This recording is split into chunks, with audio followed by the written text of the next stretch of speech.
सबसे पहले आप ये वीडियो पेट बढ़ देखें। चुका है और एक्सरसाइज भी कर ली है, बहुत सारे फॉर्मूले भी इस्तेमाल किए हैं, उसके बाद भी पेट कम नहीं होता, तो फिर आपको मैं अपनी ज़िंदगी का ज़ाती तजुर्बा बता रहा हूँ। इस पर अमल करें, आपका पेट 1 महीने के अंदर कम हो जाएगा। आपने बहुत आसान काम करना है, कोई लंबी मेहनत नहीं, कुछ भी नहीं करना, सिर्फ एक डाइट में आपने चेंजिंग करनी है और डाइट की चेंजिंग जो है, उसमें आपने गंदम को छोड़ देना है, आपने जौ की रोटी इस्तेमाल करनी है। तो मैं शर्तिया बात ये कह सकता हूँ कि मुस्तकिल बुनियादों पर पेट जो है कम हो जाएगा। तो भाई साहब यहाँ ये कह रहे हैं कि अगर आपका पेट कम नहीं हो रहा तो आप गंदम के आटे की रोटी छोड़ दें, जौ के आटे की रोटी शुरू कर दें। क्या सिर्फ रोटी चेंज करने से बेली फैट खत्म हो जाएगा? देखें, सिंपल सी बात है, जो एक हेल्दी ग्रेन है क्योंकि उसमें फाइबर ज्यादा होता है। अगर हम उसकी रोटी खाते हैं तो हमारा पेट जो है वो ज्यादा देर तक भरा रहता है। अब कुछ लोग जो है वो गंदम की रोटी छोड़ के जब जौ की रोटी पे शिफ्ट होते हैं तो वो नेचुरली फिर कम ओवर ईटिंग करते हैं, जिससे क्या होता है, उनकी कैलोरीज इनटेक जो है वो कम होना शुरू हो जाती है। उससे अल्टीमेटली फैट लॉस होना शुरू होता है।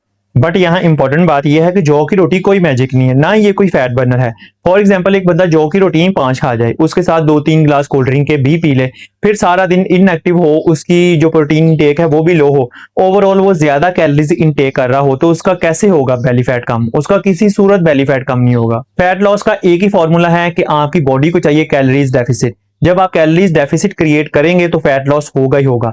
अब जौ की रोटी किस तरह से हेल्पफुल हो सकती है? क्योंकि इसमें फाइबर ज्यादा होता है, आपको क्रेविंग्स कम होंगी, आपका पेट ज्यादा देर तक भरा रहेगा, शुगर स्पाइक्स जो हैं वो भी कम होंगे, तो इस तरह से ये हेल्पफुल हो सकती है। उसके अलावा इसका कोई किरदार नहीं है। आप एक चीज को समझे, कोई एक रेंज जो है, कोई एक फूड ना तो बेली फैट बढ़ा सकता है ना ही कम कर सकता है। ओवरऑल लाइफस्टाइल मैटर करता है कि आपने अपनी प्रोटीन इनटेक को बढ़ाना है, स्टेप काउंट इंक्रीज करने हैं, कैलोरीज डेफिसिट में रहना है, अपनी स्लीप क्वालिटी को बेटर करना है, स्ट्रेस से दूर रहना है और स्ट्रेंथ ट्रेनिंग करनी है। ये छोटे छोटे स्टेप्स हैं, जब आप इनको फॉलो करेंगे तो आपका फैट कम होगा ही होगा।